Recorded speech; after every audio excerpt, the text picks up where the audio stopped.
Hey everyone, welcome back to Digital 6 Covered. Appreciate you showing up. Matt Cross is the first in here. This is a live chat unless you're watching it later. Appreciate that. Things I learned, lots of things I learned. Shooting the Hornady Precision Rifle Challenge. So that was July 10th and 11th, 2020.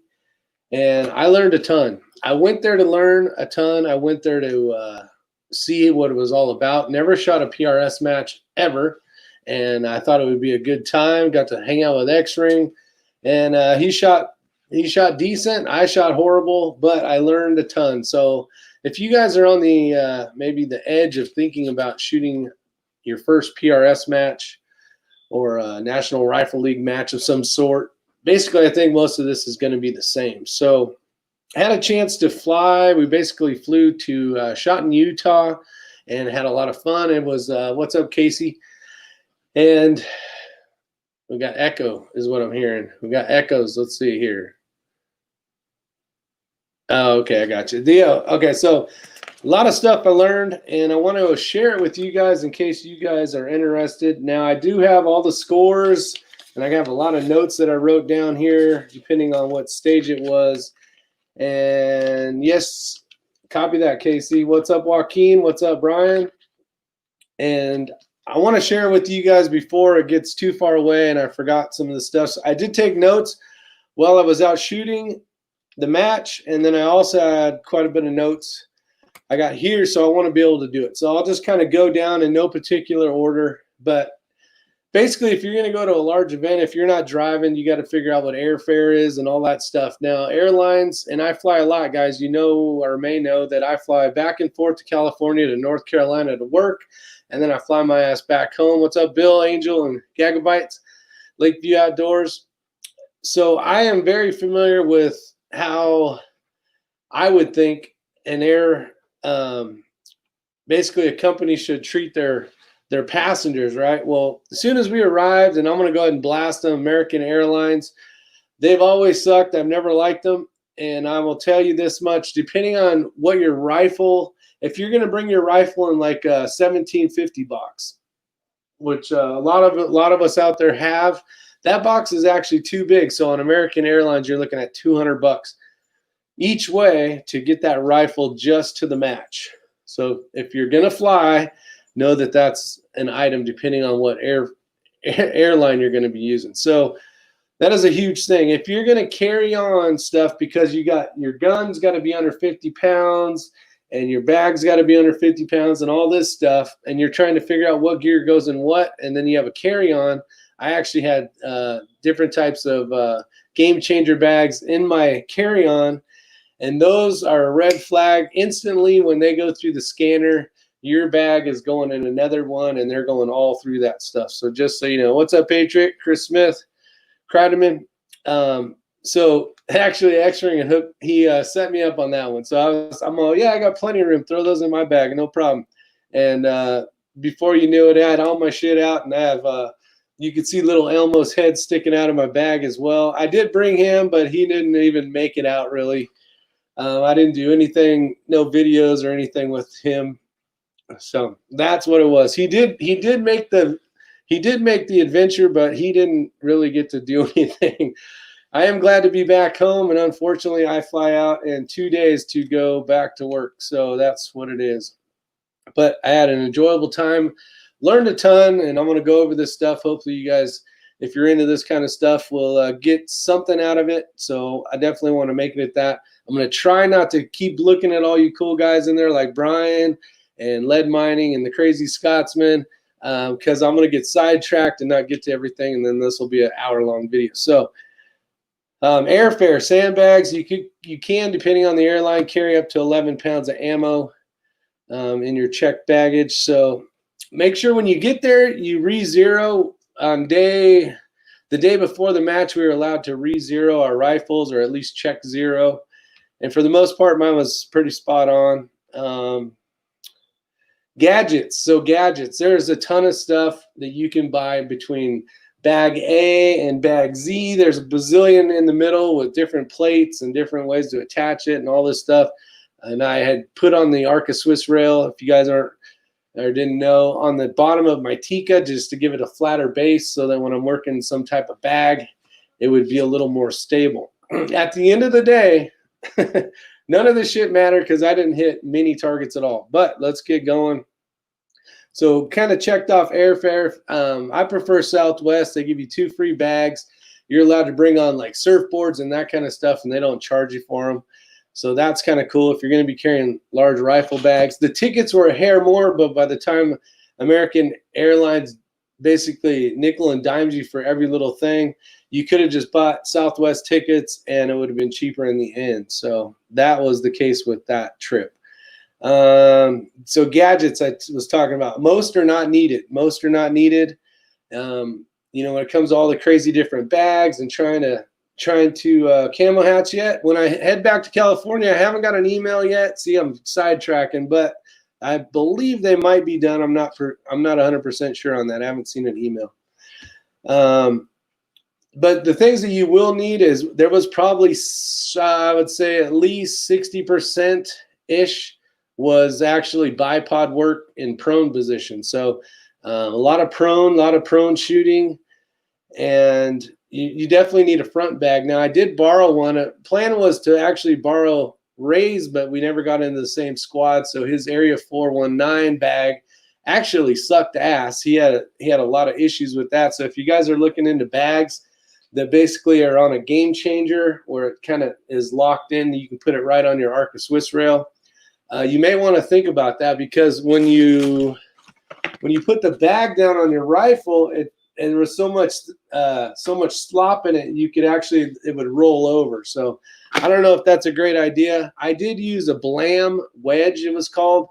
The owner actually let me borrow one of his. Really nice guy, but it's Blam, B-L-A-M-M, and it's called the wedge. That actually worked really well. You can jam it in there and load it when you're up against a barricade or whatever you're shooting on, and it actually worked. I used that probably for half. I probably used that for half of the match. If I wasn't using that, I was using the bipod. Yes, so TB says, was this one of the hardest matches you ever done? This is the first match I've ever done, and hearing from all the pros complaining and bitching, and seeing stuff on social media about how tough this was, I really think that, I mean, I had to dive both feet in and, you know, sink or swim kind of deal. And I would say that the first day I almost drowned. And the reasons for that was the wind, heavy winds. Out here in North Carolina, we got tons of trees that block a lot of wind, and that is a whole nother ballpark. So it's very humbling. You're going to hear me use the word humbling a lot. I went from thinking I was an okay shooter.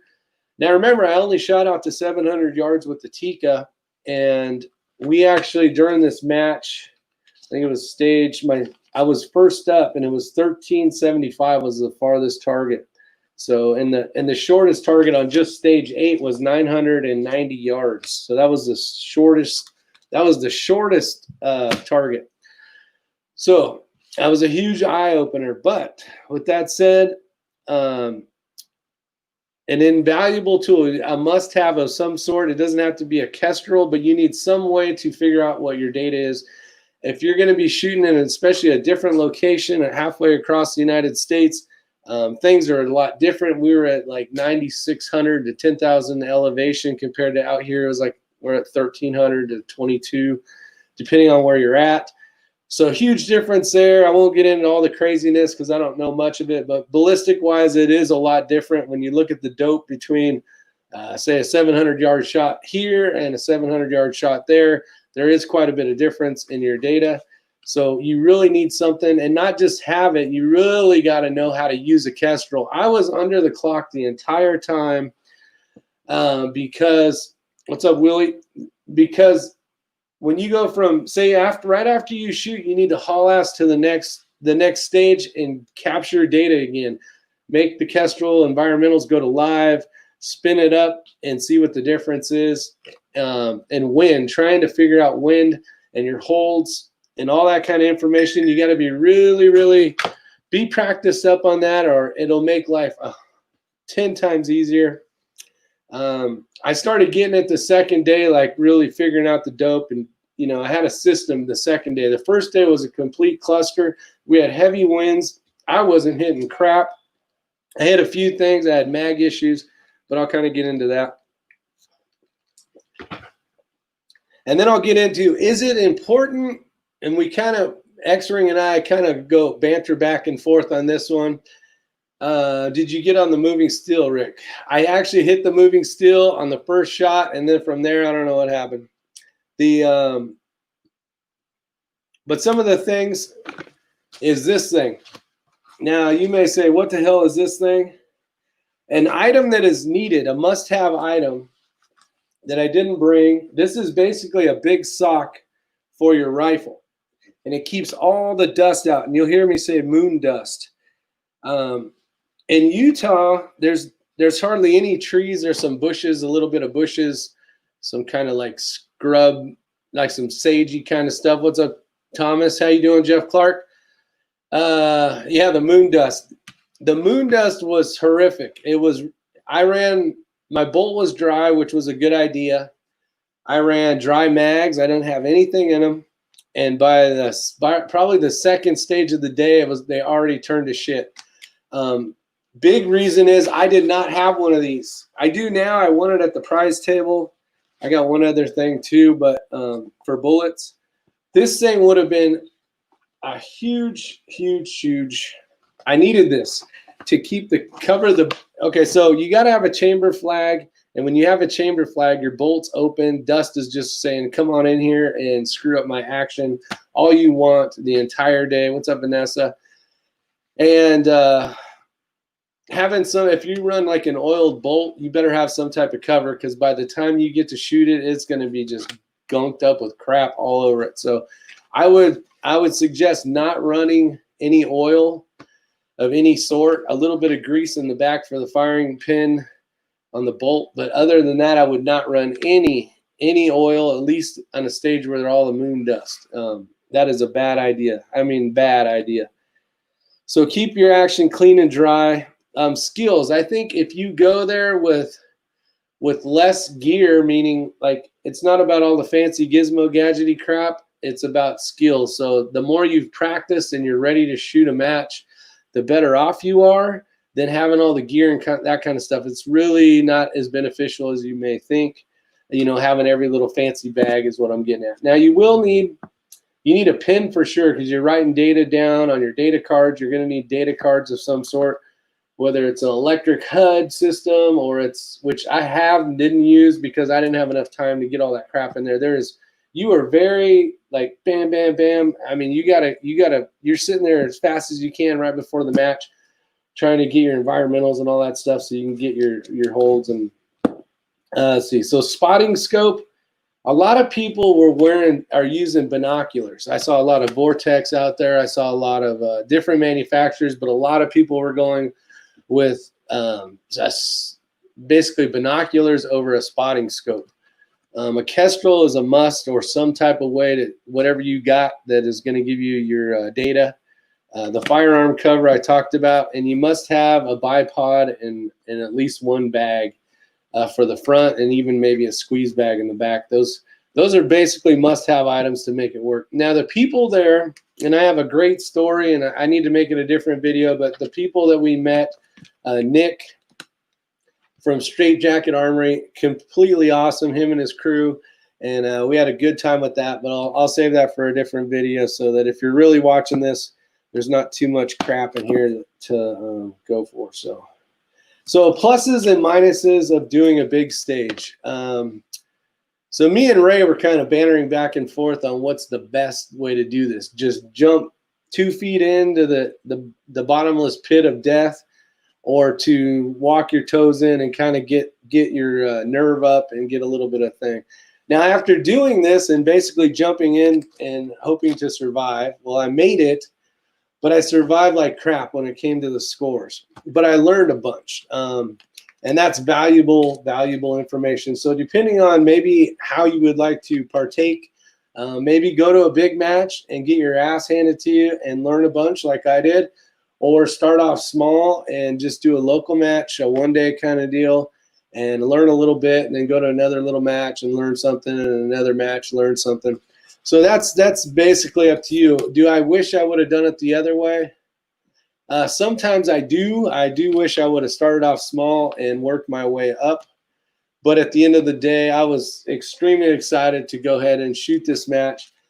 There was a ton of people that were saying this is the hardest match they've ever shot, and there was a ton of pro shooters out there. Actually, my squad, everybody in there was a pro shooter. I had Keith Miller and all these guys from MDT, and I had a guy, I can't even think of his name, but he is sponsored by Ruger. They had camera guys everywhere following these guys around, and it was like the first day was like, holy shit, what did I get myself into? So jumping on a super squad, which I didn't have any option or ability to change anything, that's what it was. So it worked out. And they were actually pretty cool. In the beginning, they were, you know, kind of their group as a group because they all kind of shoot together and stuff. And then there's me, right? And kind of at the end of the first day, you know, they were cool and kind of helped me out a little bit because I wasn't hitting crap. I mean, I hit a few targets here and there depending on the stage, but the first day the wind was horrible. Even the pros were getting, there was a couple of pros that got 0 stages. So you don't want to do that, right? Especially when you're all decked out and all the gear and you're sponsored by, you know, company X, and you should be shooting better, but it basically even humbled the pros. If you have the ability to go, what's up, Pop Squash? If you have the ability to go somewhere and shoot in a windy environment, you will become a completely better shooter so much faster, learning how to shoot in heavy winds and figuring out mountain range. We were going across mountain ranges, so we had wind coming up one way and swooping across the other way. So you had to, like, basically they were getting lift on some bullets. So it'd be like 0.2 mils high just because of the updraft of the wind, and then plus the wind going the other way as well. It was it was crazy is what it was. But that is some of the stuff that I had learned, and I'll go over kind of the stages if you guys want to stick around. This is basically just going over the match, the distances, kind of some of the holds. And you can see maybe from this picture, along that red line is basically where the sections were shooting. So you went from a counterclockwise rotation.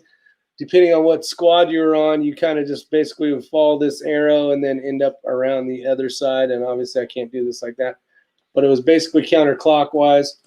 So there was a valley on the right and a valley on the left, and you were on the top of this ridge. So a lot of the shooting was straight across.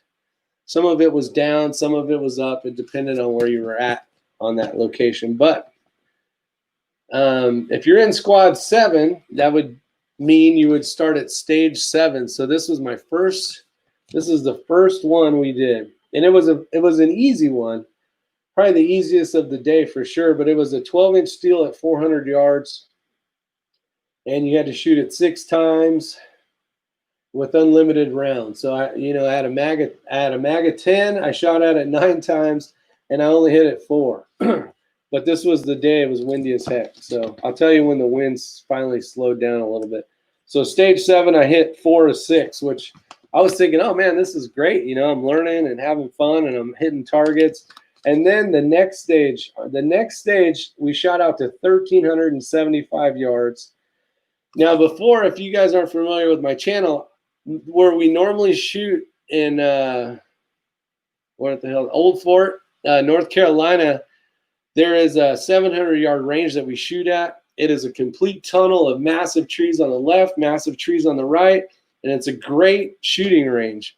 The difference is there's no wind, and it only goes to 700 yards. So I had only shot the Tika to 700 yards until the day before the match. So 700 yards. The closest shot was papers are falling off. Was 990 was the closest. So here's all my dope. Here's what I was running in my, I was shooting the primary arms 6 to 30, I think is what it was. And then look, I got 0 hits 0 hits. So was I expecting to hit everything? Hell no. But I was hoping to at least hit something, and I didn't hit shit. The wind was about 10 to 15 miles an hour and very close. And I was very close on the targets, but I wasn't close enough to ring the bell, to ring the target. So it was tough. So I did time out, and I think a lot of that was I only got to, let's see, that would have been 2, 4, 6, 8. So I basically got to the 1268. I never even got to engage the 1375. So the time had expired. Stage 9 was the know your limits target at 500 yards. I shot 2 out of 10 on that. Basically, you go all the way through know your limits if you can. You got 10 rounds in 90 seconds, and then you keep hitting the small one. You had to wait for it to slow down. Not that I ever got to, but I only hit 2 there, and that was at 500 yards. The wind was 10 to 15 miles an hour. At 10 miles an hour at 5/10, I can't remember if it was left or right now, but I had 2.6 for elevation.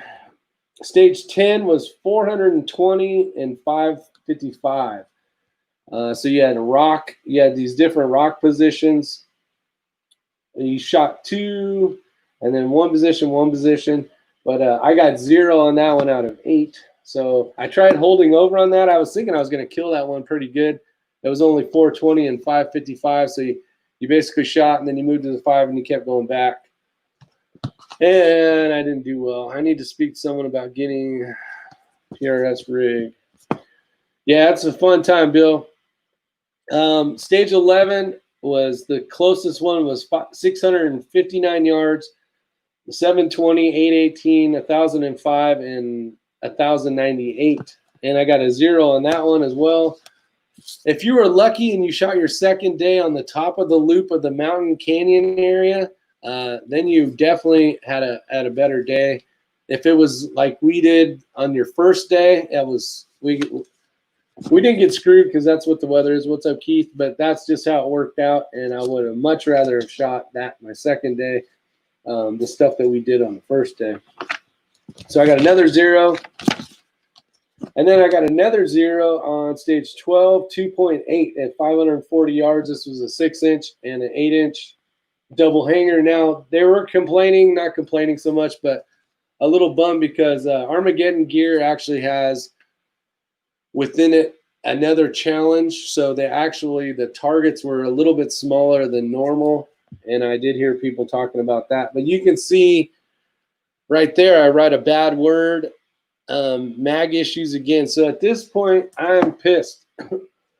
I'm pissed because you only got a certain amount of time, and when I'm effing around with magazines that I shouldn't be messing with, I'm burning up the clock, and then I gotta find the target again, and so now at this point, when I put the F word on the book and I put mag issues again, I'm already very disappointed, and I'm not even having fun at this point because I'm thinking I should be shooting better than I was.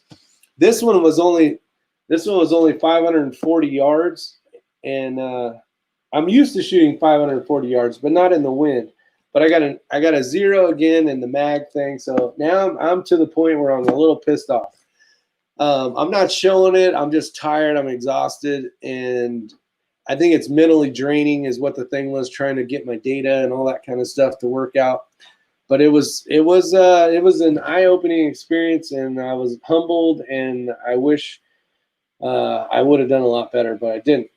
And that's the reason why I'm doing this thing. I'm not here to be some expert. I'm here to tell you what I learned and show you that go out, and give it your best, and whatever happens, happens. So stage 13, this is a 6 and a 10-inch double hanger at 568 yards, and I got 3.1 mils in with the 0.5 mils to my left dialed in. I actually dialed that in. I hit 1 of 10. So another crappy, I hit 1, right? Stage 14. Stage 14 was basically from far to near, it was 1,061 yards and all the way down to 519 yards. I hit 0 on that one as well. So the wind is just kicking my ass. The mags are kicking my butt.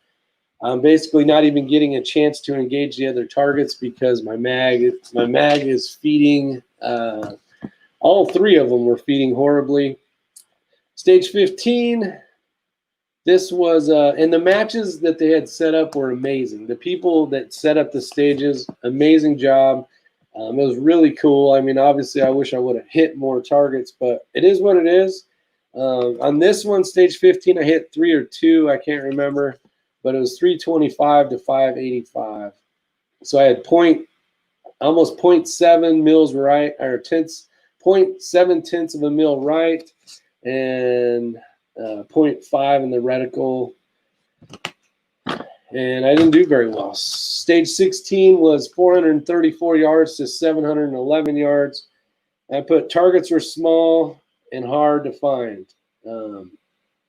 That's the bonus of having binoculars prior to getting up. Between getting your data and writing it all down, you still got to find the targets. So coming up with the system where you can get all your stuff done and all your data cards done, written down, come up with your plan, and then go find the targets before it's your turn to get a call, till you're up. There's a lot of stuff going on. So my best thing I can tell you is after you're done with the stage, pack all your shit and go to the next stage, get environmentals again for your Kestrel, and get your data card set up and find those damn targets before it's time for you to shoot. So that was 434 to 711. I got the 0. Now this stage 17, all treed up. It says start with mag in, bolt back from the starting position. On the command, engage shooter will engage a single target from 3 positions of your choice with 3 rounds each, hit or miss, move to the next position. This was a total of 9 rounds, and I actually shot 4 out of the 9. Yeah, I should have used rear pillow. So on my notes here, having a rear pillow in the back to support, because the way it was set up, or you're kind of crouching, taking up that void, so you got a little less movement in your rifle as you're shooting, is a plus. I talked about some bags, must-haves or should-haves. So that was I got 4 out of that. The mag actually fed decent that day, and then. Stage 18. So this is the last stage of day 1. So basically from stage 7 all the way to 18. This was a 381-yard, 10-inch square, which you would think, man, that's easy. That's close, right? We had a 6 o'clock wind going, so that was good. We had a 10-mile-an-hour wind as well. But we did have a little bit of a crosswind because of the canyon. So as the wind came over us and back down through, it was kind of messing up. Thanks, Red. Talking Rock, what's up? So I was holding center on that, but I ended up 2 out of 10, and I was back to the mag issues as well. So mags killed me. They killed me. Now I'm not saying I would have got 10 out of 10, but when you're fumbling around and you only have the ability to shoot it, what should be on this stage 10 rounds, but you can only pull off say 4 at the most, like you're really sucking when it comes to your scorecard. So now day 2. So I come back, Ray's already at the car. I got all my shit. You must have a backpack of some sort to carry all your crap and ammo. And if you're going to run a tripod for your binoculars and that kind of stuff, you're going to need something, a backpack of some sort to jam all that crap that you have in between extra bags and bipods and squeeze bags and pillow bags and that kind of stuff. Now, the best way to do this would have been if you are squatted up with a buddy. So say you're squatted up with 1 or 2 guys or gals, and you're like, okay, say Pop's Quest is out there, and he's all, okay, I'll bring my badass binoculars and tripod. I'm like, okay, I'll bring this bag and this bag because it's the same bag. It's just, a third of the crap you got to bring, more people to carry the stuff. And the hike wasn't tremendous, but it was an ass kicker, especially the first day. So if you can have buddies in your own squad and you guys want to split gear up because you guys use the same stuff anyways, and you have somebody to bounce stuff off of, which is a huge plus. I mean, I really wish, what's up, plus 5? I really wish Ray was in my squad. It was a good thing that I had to learn, like on the fly. Like usually when we're shooting, I'll be like, hey, Ray, what do you think? You know, what do you think? Maybe 5/10 right on, you know, hold kind of deal for wind or whatever the case is. I didn't get a chance to do that. It was all on me, especially the first day. The second day, the pros helped me out a little bit because they knew I wasn't a threat, right? Or whatever you want to call it. Or they kind of warmed up to me or whatever the case is. So they were helping me out. Big shout out to Keith and the other guys out there as well. But being able to share gear was one of the big things. Just less crap to carry. Okay, so it's day 2, right? So day 2, the wind was a lot better than the first day, especially in the morning. Now I'm not fighting the wind, and I'm not fighting my mags. Now I'm only fighting my mags. Now, before you guys say, I took all that shit apart. I cleaned it all. We cleaned the rifles, all that stuff. You know, I knew going into day 2, I'm already having issues with these mags, and do whatever we can. I did not lube them of any sort because I knew all the moon dust was just going to turn it into another shit show. So I did not put that on there, but I still had issues. But the first stage of the day of day 2, I got 3 out of 10, and it was fairly close targets. It was 287 to 610. And this one was kind of cool. You might have seen it on the video. You got a Jack Daniels bottle, like a little picture of it, and then you have to find the Jack Daniels. And then depending on what position you're on the tree, you had to shoot at that target. So there'd be like a coyote or something. So if you're in the coyote zone, you got to find the coyote and then engage the coyote. There was a pig, there was an IPSC target, and there was a prairie dog. So it was really cool. It was fun. I got 3 out of 10, which it is what it is. Stage 20 was 6 and 8 inch square target at 374 yards. I had 1.5. That is damn fly in here pissing me off. Had to use tripod. Oh, so this stage you had to use some type of tripod. So they had one set up for like an Atlas style tripod. I think they were all, I don't know who was making them, but they had different ones you could use. So I'm all, oh, cool, I got this new Arca Swiss rail. I'm going to put it on here, attach it, all this kind of stuff. This is going to be easy, blah, blah, blah. I fought with that thing, trying to get it centered. I'm pushing down on it and got it locked in. I got 1 out of 8. So a stage that you think you're going to do well on, and I don't do much tripod shooting, which this is something I need to work on. I got my ass handed to me. I got 1 out of 8, which it was only 373 yards. So, and the winds weren't bad. So the only thing that really fumbled this one up, and I don't know how many times I shot because I was having mag issues, but I got 1. So it was bad. I think low the whole time, if I remember correctly. And I wasn't utilizing my reticle like I should have. I should have said, oh, that's 2/10 low. I should have aimed 2/10 higher and you know, had more impacts. But there's so much shit going on. As soon as the buzzer goes off, if any of you guys are familiar with any type of competition shooting, pistol style, whatever, as soon as the buzzer goes off, you know, half your game plan goes out the window and you're just trying to survive. So stage 21 was 362 yards. So now all the stuff's short, right? So these guys that originally shot, when we shot on the hard windy day, a lot of them got to shoot the easy close stages. So that definitely helped with their score. Didn't help me because I suck ass anyways. But I got 3 or 4 out of 10 on that one. So as 8 inch square, that was kind of fun. And then basically from there, you just continue where you left off. So that was, now I'm at stage 1. I got 2 out of 15. So there was one case where there was a 15 round. Most of them are 10 round stages. Some are 8, some are 9, but a lot of 10s. And then there was a 12 and a 15 as well. I got 2 out of 15, which sucks ass, and a 10 inch circle at 400 yards. So getting humbled the entire time. It's not even windy. I'm just fumbling around with the mags, getting kind of pissed. a little bit. I wasn't like getting mad where it was like messing up my shooting, but I was getting, I'm just like, man, I should be doing better. So I wasn't.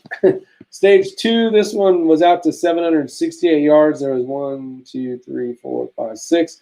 There were 6 targets you had to engage twice, so that was a 12-rounder. I got 5 out of 12. I put fun stage, mag issue slowed me down. So I'm still writing notes. I'm still pissed.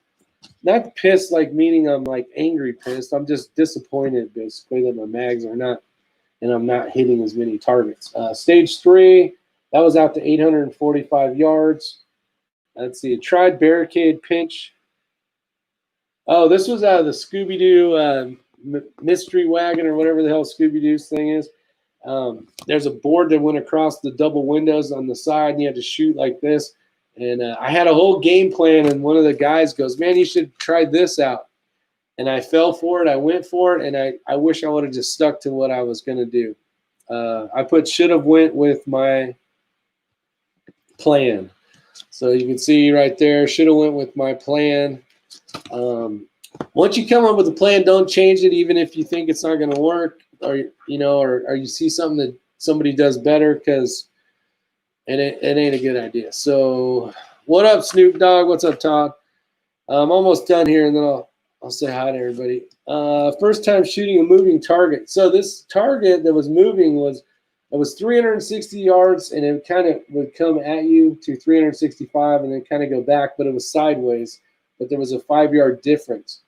That we basically estimated it was at 2.5, or what was it, 5 miles an hour. It moved where between 3 and 5 miles an hour, I think. I can't remember now, but you had to hold 1.3 mils on either side of the direction. Now, first shot goes off, impact. I'm thinking, oh shit, I'm going to own this one because it's pretty close. It's only 360 yards.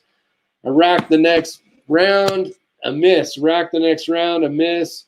And this is in between fumble effing my finger in my chamber trying to get the mag to pop up right, and more, so I don't know how many even shot on that. I got 1 out of 10 the first round, right? So cool stage though. Never shot a mover like that before. That was freaking awesome. So got to do that. That was cool. Check that off the list. Kestrel, you can input that stuff between the mills and you time it. And then you calculate, like you got to hit start and stop, and it'll tell you the distance and the speed and where you need to hold over on. I didn't know that Kestrel even did that. One of the pros had showed me, and not that it helped, but it was fun. So 1.4 mils, and I held, oh, that's what it is. So I needed 1.4 in my scope, and I held 1.3 mils left and right, depending on which direction it was going. And stage 5, 2 more to go, and then I'm out of here. All right, 2 more to go, and then I'm done with this stuff. So the first target was a deer, and then you had an elk, a deer, an elk, and then a bear at 12:03. It says left to right. So I did not read this correctly, so make sure you read the directions. I went from left to right, and it said engage targets from left to right, with 2 rounds each, hit or miss, move on. Targets must be engaged in correct order. I did not engage these in correct order because it said shooter will engage animal targets from left to right. So there was a left, right, and then above it was a left, right. And then then there was the bear. So they needed me to go like this, this, this, this, this. I didn't do that. I went this, this, this, this, and this. I went by distance, not left to right. So I screwed that up, and you can kind of see how the distances were. So I went from bear, I went from the deer to the elk. I don't know. I screwed that up. Let's just call it that. Save some time. Stage 6 was 12 rounds. It was a 8 and 10 inch hex target at 563 and a 10 by 12 hex target at 612. I forgot to change my dope from the last one. So when I was out here, I had dialed in. My last target was at 7. I don't know what it was, 7.8 or something like that. If you have a 0 stop on your rifle, utilize the 0 stop. When I talked to Ray, he's like, why didn't you just go back to 0 stop? And then I go, well, shit, I don't know. I went back to 0. Well, I had spun a complete circle. I was on 13 or some crap, and it went down to what I thought it was. So I went to 3.0 on my next one, and sure as shit, I was at 13 something. So I'm engaging the targets. I don't see dirt flying. I don't see shit. There was one shot. I thought I saw something way high in the reticle, and I did not have magnification on full power at all. I stayed like right around 10, 11, right in there. I didn't really go over because trying to find the targets, you needed enough scope to find those little bastards, but you needed enough or after recoil and trying to find wind, and it was bad. It was bad. It was a train wreck. So I got a 0 on that one. So that was all the stages. That's stages 7 all the way around back to 6. And it was so 21 total stages, and we did most of them in the first day, and I think we had like 7 the second day. So the Armageddon Game Changer is a must. Looks like a cool bag. Actually, the Armageddon Game Changer, Elster, you just kind of showed up. If you're running the Game Changer, it is a must, but not running it on the little Arca Swiss rail thing. A lot of the shooters, a lot of even the pros, were putting the bag on each object each time, throwing the rifle on it, instead of running the bag that's mounted. There was a lot of that, which with all the new equipment out there, where it's mounted up, I would say they probably did that about 50% of the time. There was times when they would have the bag mounted to the rifle, but like the one that Ray had gotten, the Area 419 style one, I think it's an Armageddon gear bag. It was so sloppy that it would roll on them. So there's definitely some better options out there. So let me get back. That's basically it. Let's say hi to everybody. What's up, Adamus? You have to hit them with the first shot again. Yeah, you only get first shot. So if it says, if you're shooting something, there's quite a few where you have to engage it twice. Some of them you only get one shot at each one, depending on what the thing is. Not resetting to 0, been there. That's why I bought a 0 stop. Yeah, so definitely if you're gonna shoot this type of stuff, get one with the get a scope with the 0 stop. Just go all the way back to 0. I did really good the entire day of going, okay, back to 0 every time I'd shoot. And also with the wind, I actually dialed wind on probably say 25% of the targets, especially the first day when it was windy as hell. Just one less thing I had to remember. But yeah, it was that. So let's see what else. When you're at a match, your environments won't change enough to change your dope. Write down your dope from 3 to 1,400 yards in 25-yard increments. You'll be good. No need to fumble with the custom. Brian, that's good information. Let's see. Did you and Ray ever trouble? Now, I did ask the pros, Brian, just so you know, because I'm like, is this what these guys are doing? But basically in the morning, you're getting there, it's really cold, like 34 degrees. And then you start shooting about an hour and a half later. I would say at least take environmentals at least 3 times out of the day, right before like the morning half, the lunch half, and even after. At least out there was, I don't know if I'd say massive changes, but if you're shooting a target this big at 1,200 yards, that 2/10 that it might have went up with the temperature or down may make you or break you. But I don't have enough experience to tell you. All I can tell you is I would love for that to work, because then it was one less thing I had to do, but it seemed like they were at least doing it every 2 stages. So just what I've experienced. Did you or Ray ever troubleshoot your T3 mags when you guys got back? Try to duplicate the feeding issues. I have not tried to duplicate them since we've gotten back. I did know on the first day I was having issues, so I tried cleaning them out, and it did not help. I don't think you suck, Rick. You're learning. You got to start somewhere. Keep up. Thank you, Todd. I appreciate that. Live streams are always while I'm at work. Yeah, I wanted to get this out here so not too many people showed up, and basically shiny object my brain thoughts.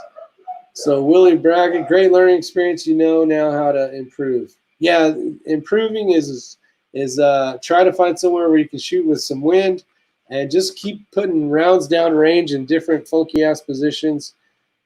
But other than that, that's all I gotta say. You guys take care. See you on the next video, and I appreciate all your support. Thanks again.